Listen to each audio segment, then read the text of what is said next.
Hello student, welcome to CRP education. CRP education YouTube চ্যানেলে তোমাদের সকলকে স্বাগত এবং প্রত্যেককে গুড আফটারনুন।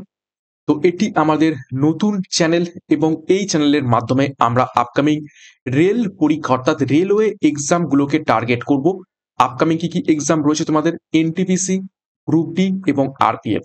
রেলের তিনখানা গুরুত্বপূর্ণ এক্সাম সামনে রয়েছে এবং তিনটে পরীক্ষাকেই একত্রিত আমরা টার্গেট করে প্রত্যেক দিন দুপুর 12টা থেকে জিকে প্র্যাকটিস সেট করব। প্রত্যেকটা সেটে 30টি করে গুরুত্বপূর্ণ বাছাই করা প্রশ্ন উত্তর থাকবে, একদম রেল পরীক্ষার প্রশ্ন উত্তরের এক্সাম প্যাটার্ন এবং সিলেবাস অনুযায়ী, এবং পরীক্ষার সেরা প্রশ্ন এবং গাইডেন্স তোমরা এই চ্যানেল থেকে রেলওয়ে পরীক্ষার জন্য পেয়ে যাবে। তো প্রত্যেকদিন ফলো করবে। এবং আজকে আমরা প্রথম ক্লাস সেট নাম্বার 1 করব। তার আগে সিআরপি এডুকেশন চ্যানেলে নতুন হয়ে থাকলে চ্যানেলকে সাবস্ক্রাইব করো, পাশের বেল আইকনটা প্রেস করে রাখো এবং আমাদের টেলিগ্রাম চ্যানেলে যুক্ত হয়ে যাও। তো দেখো প্রথম প্রশ্ন কি বলছে। 1 নম্বর প্রশ্ন, নিচের কোন প্রতিক্রিয়াটি নিউট্রালাইজেশন বিক্রিয়ার উদাহরণ নয়? 4টি প্রতিক্রিয়া বা বিক্রিয়ার এখানে উদাহরণ দেয়া রয়েছে। দেখো নিচের কোন প্রতিক্রিয়াটি বা কোন বিক্রিয়াটি নিউট্রালাইজেশন বিক্রিয়ার উদাহরণ নয়?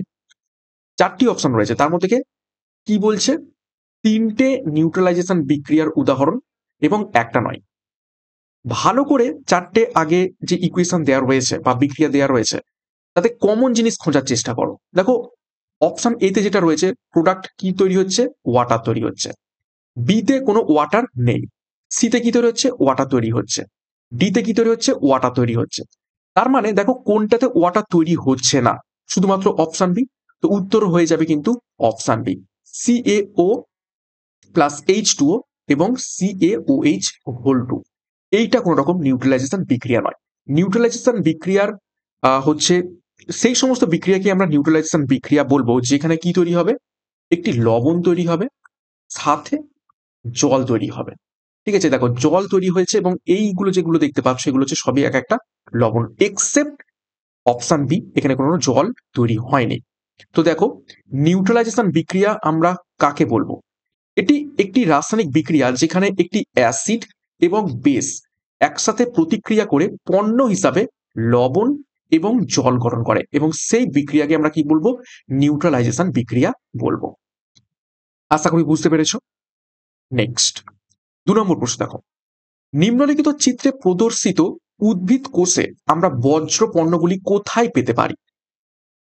রেলওয়ে পরীক্ষাতে কিন্তু খুবই সুন্দর সুন্দর সায়েন্সের উপর থেকে প্রশ্ন দেওয়া হয়ে থাকে, একদম স্ট্যান্ডার্ড প্রশ্ন দেওয়া হয়ে থাকে সায়েন্সের উপর থেকে। তো আমরা প্রত্যেকটা সেটাই চেষ্টা করব সায়েন্সের উপর থেকে গুরুত্বপূর্ণ কিছু প্রশ্ন উত্তর করার, পরীক্ষাতে আসার মতো এই ধরনের প্রশ্ন কিন্তু পরীক্ষায় আসতে পারে। তো নিম্নলিখিত চিত্রে প্রদর্শিত উদ্ভিদ কোষ আমরা কোন জায়গায় বজ্র পণ্যগুলো দেখতে পেয়ে থাকি? দেখো 4টে মার্ক করা রয়েছে ছবিতে, 1 2 3 4 করে। তো কোথায় আমরা দেখতে পাবো? তো সঠিক উত্তর হয়ে যাবে অপশন বি, তীর 4 দ্বারা প্রদর্শিত অঞ্চল। তীর 4 কোনটা? অর্থাৎ এই পুরো যে অঞ্চলটা দেখতে পাচ্ছ এই জায়গাতেই আমরা কি পাবো? এই বজ্র পণ্যগুলো দেখতে পাবো। কেন? এটাকে কি বলা হয়ে থাকে? এটাকে বলা হয়ে থাকে ভ্যাকিউল।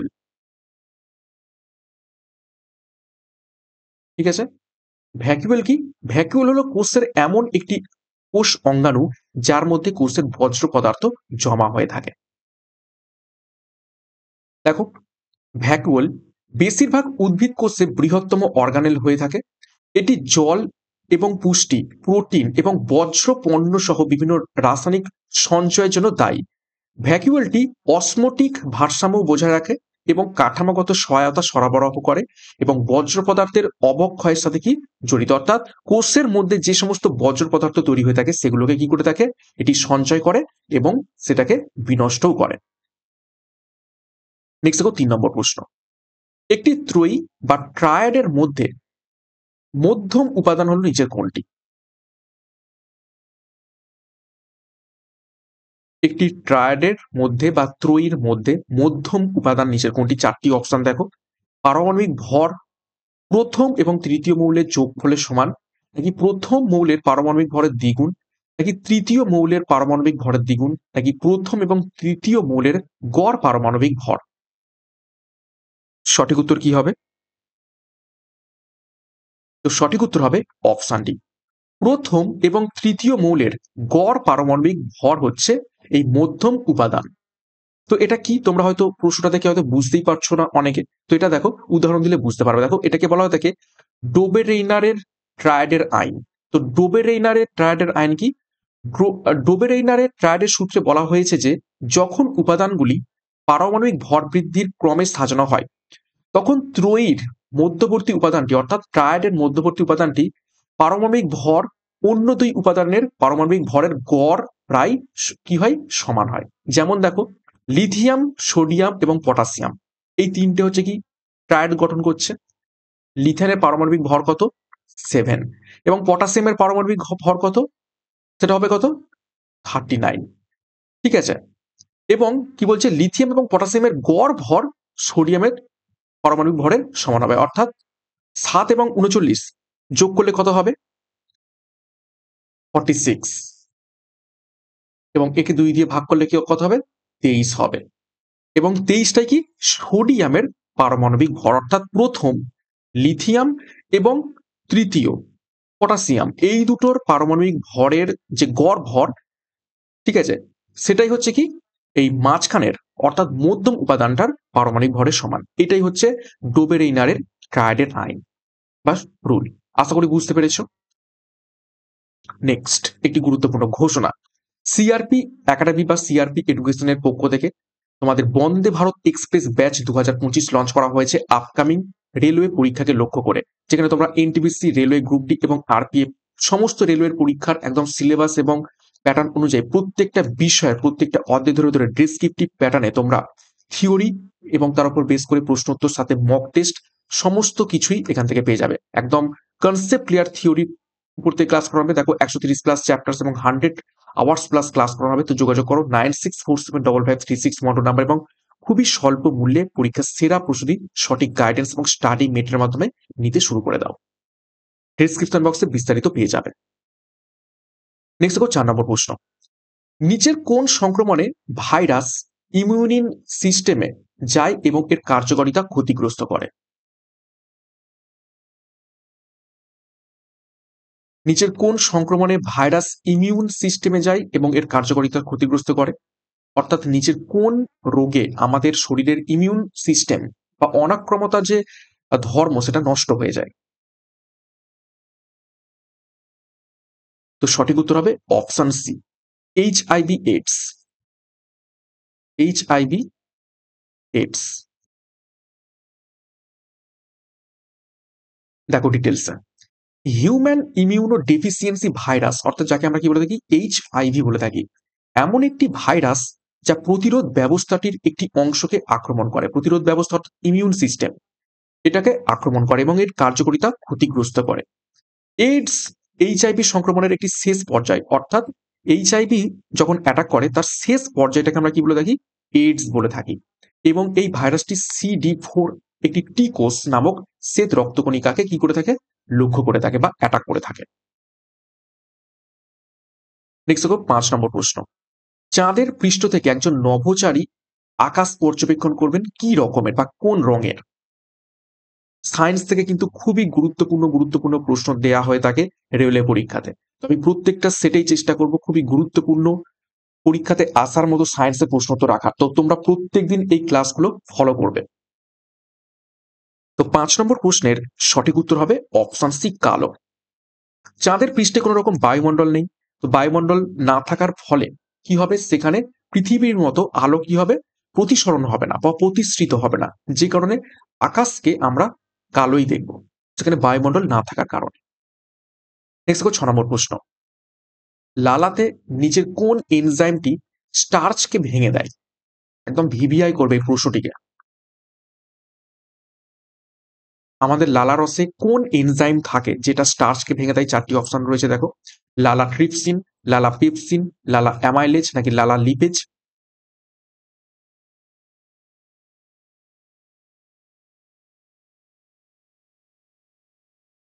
তো স্টার্চকে ভাঙে অপশন সি, লালা অ্যামাইলেজ, অর্থাৎ এনজাইম অ্যামাইলেজ এটি স্টার্চকে কি করে দেয় ভেঙে দেয়।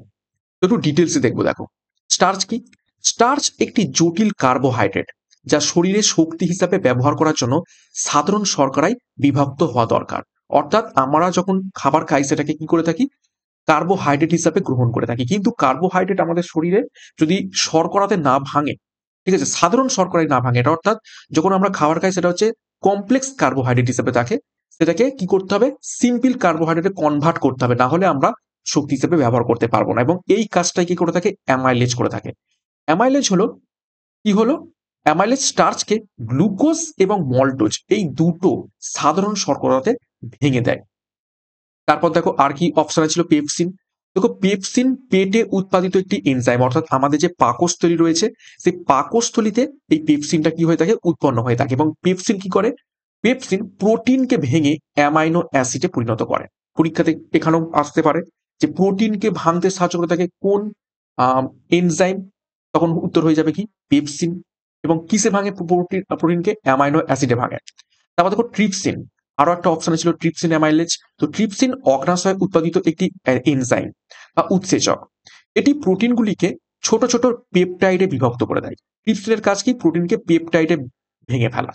আর লাইপেজ, লাইপেজ একটি এনজাইম যা ফ্যাটকে ফ্যাটি অ্যাসিড এবং গ্লিসারলে ভেঙে দেয়। তো খুবই গুরুত্বপূর্ণ এই তথ্যটা কি, তথ্যটা ভালোভাবে দেখবে। অ্যামাইলেজের কাজ কি, পেপসিনের কাজ কি, ট্রিপসিনের কাজ কি এবং লাইপেজের কাজ কি। নেক্সট দেখো 7 নম্বর প্রশ্ন, রাজস্থান রাজ্য কোন খালের কারণে তার হারানো সবুজ ফিরে পেয়েছে? অর্থাৎ নিচের কোন খালটি রাজস্থানের মধ্য থেকে গেছে? তো সঠিক উত্তর হবে অপশন ডি, ইন্দিরা গান্ধী খাল।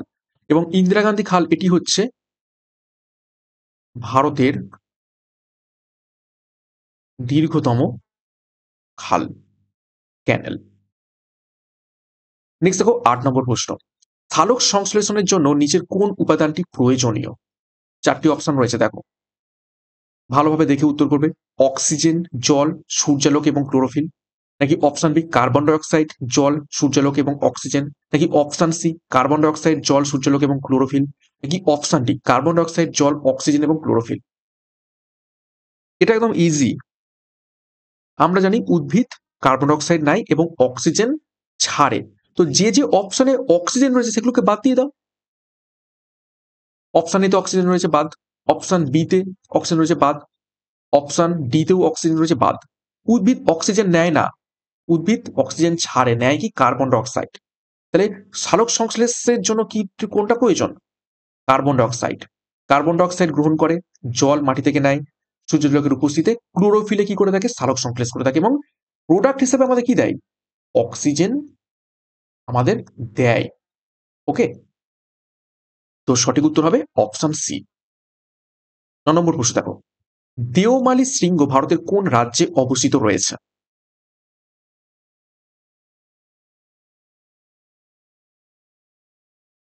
গুরুত্বপূর্ণ একটি শৃঙ্গ। দেওমালি শৃঙ্গ ভারতের কোন রাজ্যে অবস্থিত রয়েছে? তো সঠিক উত্তর হবে অপশনে ওড়িশা রাজ্যে অবস্থিত রয়েছে এবং এটি হচ্ছে কি ওড়িশার সর্বোচ্চ শৃঙ্গ। দেওমালি শৃঙ্গটি কি ওড়িশার সর্বোচ্চ শৃঙ্গ।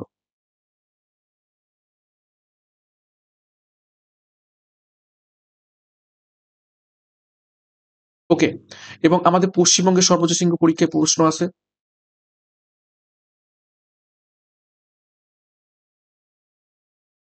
সেটি কি সান্দাকফু। সান্দাকফু। নেক্সট দেখো 10 নম্বর প্রশ্ন, বিক্রম সারাভাই সাংবাদিকতা পুরস্কার ড্যাশ ক্ষেত্রে দেয়া হয়?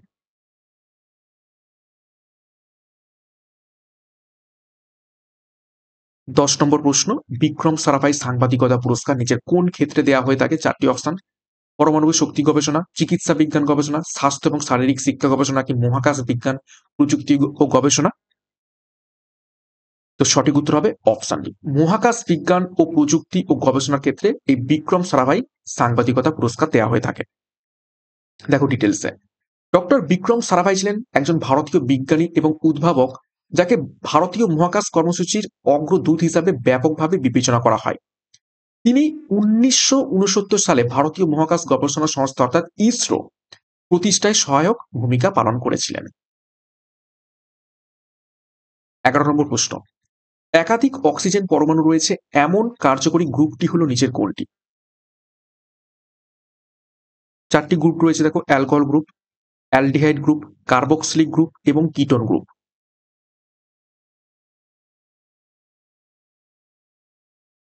তো একাধিক অক্সিজেন পরমাণু রয়েছে এরকম কার্যকরী গ্রুপ নিচের কোনটি? তো সঠিক উত্তর হয়ে যাবে অপশন সি, কার্বক্সিলিক অ্যাসিড। 12 নম্বর প্রশ্ন, রাজস্থানের কোন নদী শুকিয়ে গিয়েছিল কিন্তু তরুণ ভারত সংঘ নামে একটি এনজিও সহায়তায় গ্রামবাসীদের প্রচেষ্টায় পুনরুজ্জীবিত হয়েছিল?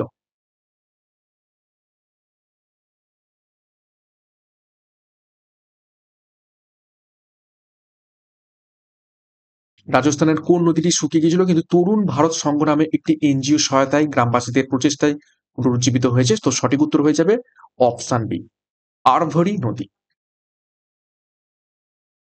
13 নম্বর প্রশ্ন, কেন আমরা মানুষেরা পেট্রোলিয়াম পণ্যের উপর নির্ভরশীলতা হ্রাস করব? অর্থাৎ ধীরে ধীরে আমরা পেট্রোলিয়াম পণ্যের উপর নির্ভরশীল আর হব না, কেন? 4টি অপশন, পেট্রোলিয়াম পরিশোধন করতে হবে, পেট্রোলিয়াম আমদানি করতে হবে, পেট্রোলিয়াম খুব ব্যয়বহুল, নাকি পেট্রোলিয়ামের পরিমাণ সীমিত?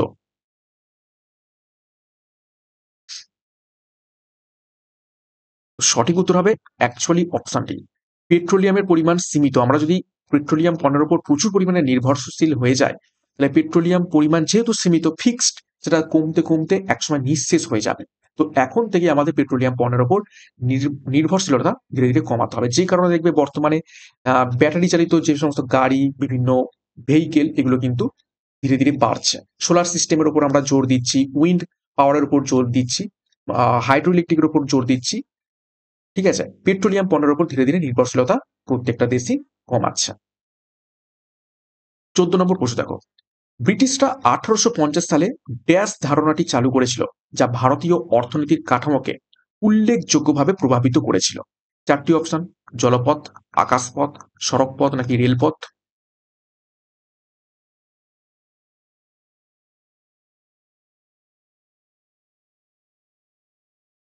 তো 1850 সালের নাগাদ কোনটা চালু হয়? অপশনটি রেলপথ। অ্যাকচুয়ালি চালু হয় কবে? 1853 সালে। তো ডিটেলস দেখো। আচ্ছা, ডিটেলস আমি বলে দিই।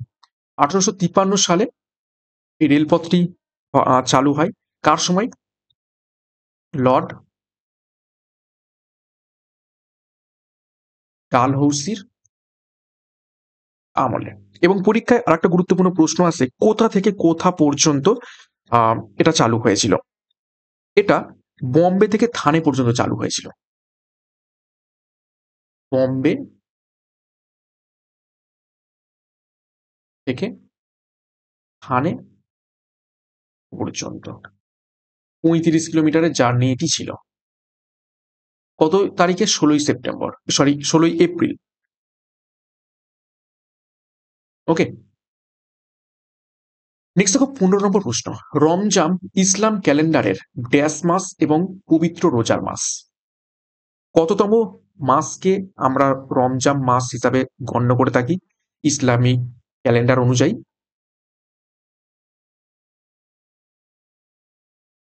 তো সঠিক উত্তর হবে অপশানে নবমতম মাস। 16 নম্বর প্রশ্ন, নিচের কোনটি ভারত সরকারের সাংবিধানিক সংস্থা নয়? অর্থাৎ সংবিধানে নিচের কোন সংস্থার কথা বলা হয়নি? 4টি অপশন, মহা হিসাব নিরীক্ষক এবং নিয়ন্ত্রক, অর্থাৎ যেটাকে আমরা সিএজি বলে থাকি, কম্ট্রোলার এবং অডিটর জেনারেল। তারপর দেখুন নির্বাচন কমিশন বা ইলেকশন কমিশন। অপশন সি রয়েছে নীতি আয়োগ এবং অপশন ডি তে রয়েছে ইউনিয়ন পাবলিক সার্ভিস কমিশন। তো কোনটার কথা সংবিধানে বলা নেই, অর্থাৎ সাংবিধানিক সংস্থা নয় নিচের কোনটি? তো সঠিক উত্তর হবে অপশন সি, নীতি আয়োগ। নীতি আয়োগ কবে থেকে চালু হয়? 2015 সাল থেকে। আগে প্ল্যানিং কমিশন ছিল নীতি আয়োগের। তো প্ল্যানিং কমিশনকে প্রতিস্থাপন করে এই নীতি আয়োগ। 17 নম্বর প্রশ্ন, আধুনিক পর্যায় সারণীতে নিচের কোন গ্রুপের কোনো ধাতব উপাদান নেই?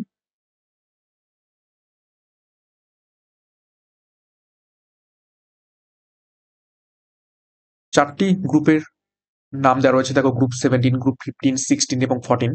তো যেখানে কোন গ্রুপে কোনো ধাতব উপাদান নেই, তো সঠিক উত্তর হবে অপশনে গ্রুপ 17। গ্রুপ 17 কে কি বলা থাকে? Halogen, halogen group. এবং এখানে কোনো ধাতব উপাদান নেই, দেখো ডিটেলসে। গ্রুপ 17-এর উপাদানগুলি হ্যালোজেন হিসাবে পরিচিত এবং সবগুলোই কি অধাতু। এই উপাদানগুলোর মধ্যে রয়েছে ফ্লোরিন, ক্লোরিন, ব্রোমিন, আয়োডিন এবং অ্যাস্টাটিন। 18 নম্বর প্রশ্ন দেখো, বাহুর দৈর্ঘ্য ড্যাশ হলে আর্মেচারের বাহুতে ক্রিয়াশীল বলের মাত্রা সর্বাধিক হয়।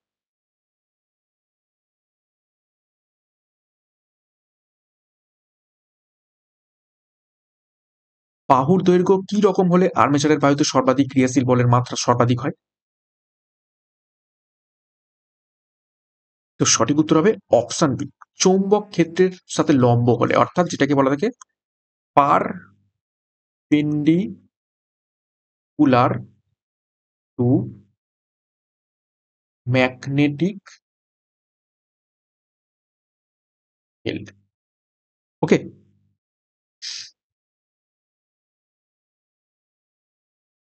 নেক্সট 19 নম্বর প্রশ্ন, ড্যাশ কুণ্ডলিতে স্রোতের দিক পরিবর্তন করতে একটি কমিউটেটরের ব্যবহার করা হয়।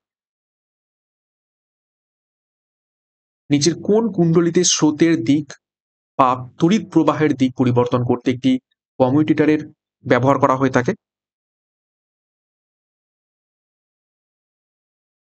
চারটি অপশন, সঠিক উত্তর হবে অপশন ডি, ডিসি মোটর এবং ডিসি জেনারেটর উভয়ের ক্ষেত্রেই যদি আমরা কারেন্টের দিক বা তড়িৎ প্রবাহের দিক পরিবর্তন করতে চাই তাহলে একটা কমিউটেটরের ব্যবহার করতে হবে।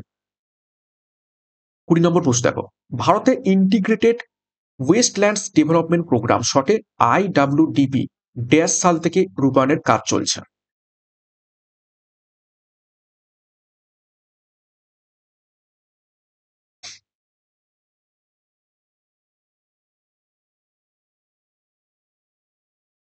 তো সঠিক উত্তর হবে অপশন সি, 1989 থেকে 90 সাল থেকে এই IWDP কাজ করছে ওয়েস্টল্যান্ড ডেভেলপমেন্ট প্রোগ্রাম হিসাবে। 21 নম্বর প্রশ্ন, ধাতুর বিক্রিয়শীলতা সিরিজ অনুসারে নিচের কোন ধাতুটি সব থেকে কম প্রতিক্রিয়াশীল?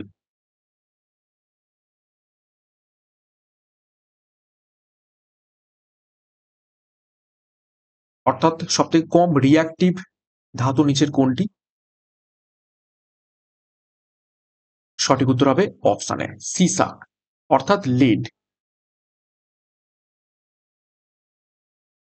নেক্সট 22 নম্বর প্রশ্ন, তামিলকে কখন ভারতের ধ্রুপদী ভাষা হিসাবে ঘোষণা করা হয়, কোন সালে?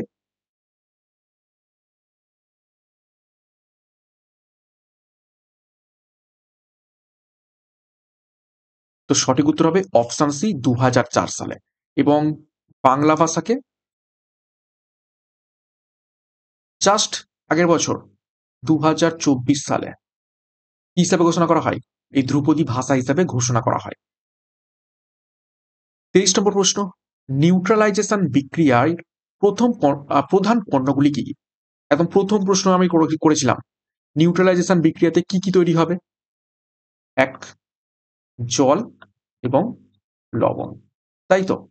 তো সঠিক উত্তর হবে অপশন বি, H2O এবং লবণ তৈরি হবে নিউট্রালাইজেশন বিক্রিয়াতে।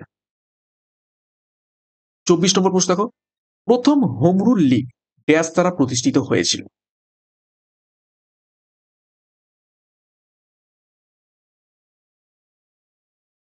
নিচের কোন ব্যক্তি প্রথম হোম রুল লীগ প্রতিষ্ঠা করেছিলেন?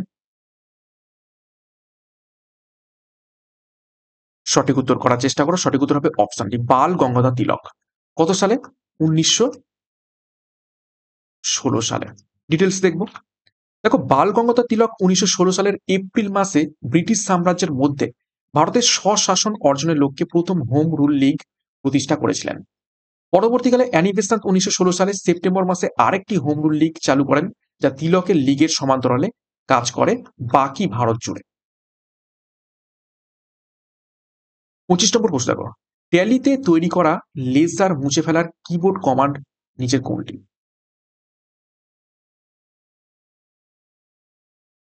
কম্পিউটার সংক্রান্ত প্রশ্ন পরীক্ষাতে এসে থাকে রেলওয়েতে। কি বলছে, ট্যালিতে তৈরি করা লেজার মুছে ফেলার কিবোর্ড শর্টকাট বা কমান্ড নিচে কোনটি? তো সঠিক উত্তর হবে অপশনে অল্টার প্লাস ডি। 26 নম্বর প্রশ্ন, প্রথম পঞ্চবার্ষিকী পরিকল্পনার মূল ফোকাস ছিল ড্যাশের ওপর, নিচের কোনটির ওপর?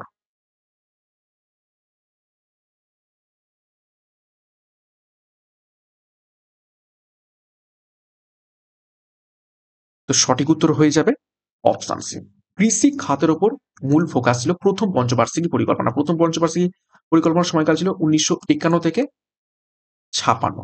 ডিটেলসে দেখবো।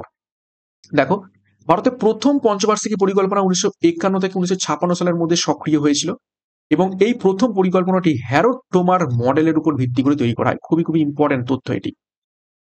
এই পরিকল্পনায় দেশের কৃষি খাতকে অগ্রাধিকার দেওয়া হয়। প্রথম পঞ্চবার্ষিকী পরিকল্পনা সংসদে পেশ করেন কে? জওহরলাল নেহরু।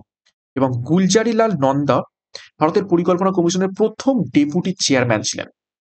অর্থনীতিবিদ কে এন রাজ এই পরিকল্পনার স্থপতি হিসাবে পরিচিত রয়েছে। তো পরীক্ষায় প্রশ্ন আসতে পারে যে প্রথম পঞ্চবার্ষিকী পরিকল্পনার স্থপতি কে ছিলেন? কে এন রাজ। 27 নম্বর প্রশ্ন, ভারত প্রথম অলিম্পিক গেমসে অংশগ্রহণ করে নিচের কোন সালে?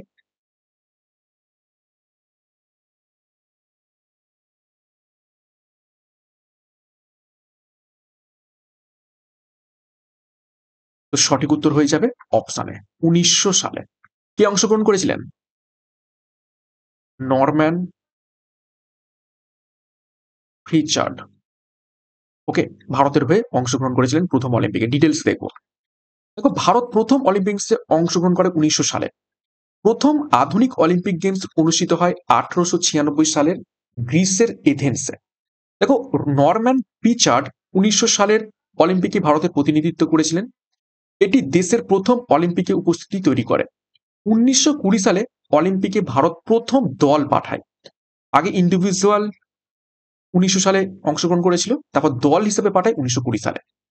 1928 সালে আমস্টারডাম অলিম্পিকে ভারত হকিতে প্রথম স্বর্ণপদক জিতেছিল এবং 1956 সাল পর্যন্ত ভারতীয় পুরুষ হকি দল অলিম্পিকে অপরাজিত ছিল। অর্থাৎ যতবার 1928 থেকে 56 পর্যন্ত যতগুলো অলিম্পিক হয়েছে প্রত্যেকটা অলিম্পিকে ভারতীয় পুরুষ হকি দল সবসময় কি জিতেছে? স্বর্ণপদক জিতেছিল। দেখো, হকিতে ভারত শেষবার সোনা জিতেছিল 1980 সালে মস্কো অলিম্পিকে। এছাড়া দেখো, 1952 সালের গ্রীষ্মকালীন অলিম্পিকে কুস্তিগির কেডি যাদব স্বাধীন ভারতের প্রথম ব্যক্তিগত পদক জিতেছিলেন। অর্থাৎ ব্যক্তিগত পদক কে প্রথম জেতেন? কেডি যাদব 1952 সালে। এবং কি জিতেছিলেন তিনি? ব্রোঞ্জ। 28 নম্বর প্রশ্ন দেখো, নব কলেব্রা উৎসব কোন রাজ্যের সঙ্গে যুক্ত?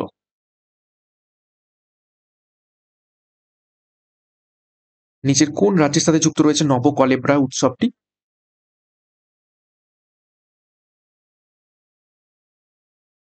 তো সঠিক উত্তর হয়ে যাবে এখান থেকে অপশন এ, উড়িষ্যা রাজ্যের সাথে। দেখো, বিহু আসামের সব থেকে গুরুত্বপূর্ণ উৎসব, সাগা দাওয়া এটি সিকিমের সব থেকে গুরুত্বপূর্ণ উৎসব এবং দুর্গাপুজো পশ্চিমবঙ্গের সব থেকে গুরুত্বপূর্ণ উৎসব।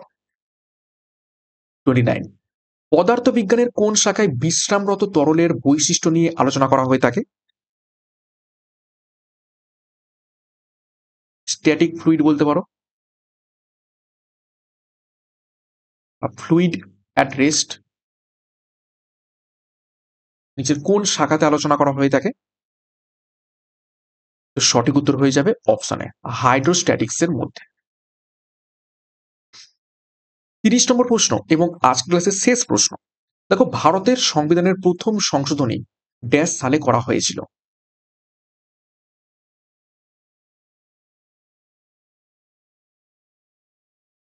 তো সঠিক উত্তর হবে অপশনে 1951 সালে ভারতের সংবিধানের প্রথম সংশোধনী করা হয়।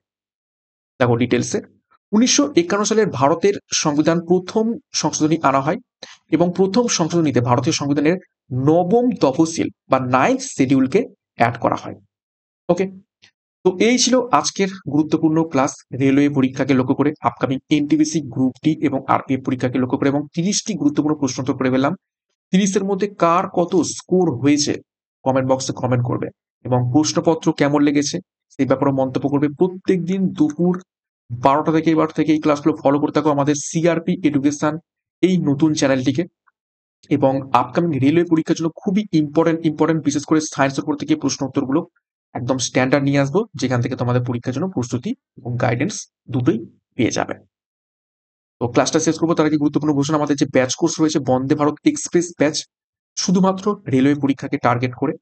তো যোগাযোগ করো 9647553612 নাম্বারে পরীক্ষার সেরা প্রস্তুতি, সঠিক গাইডেন্স এবং স্টাডি মেটেরিয়ালের মাধ্যমে নেওয়ার জন্য বিস্তারিত ডিসক্রিপশন বক্সে পেয়ে যাবে। এবং সিআরপি এডুকেশন এই নতুন চ্যানেলটিতে নতুন হয়ে থাকলে চ্যানেলটিকে সাবস্ক্রাইব করো, পাশের বেল আইকনটা প্রেস করে রাখো এবং টেলিগ্রামে যুক্ত হয়ে যাও। আজকের মতো ক্লাসটা এখানে শেষ করছি। প্রত্যেককে all the best. Thank you, by.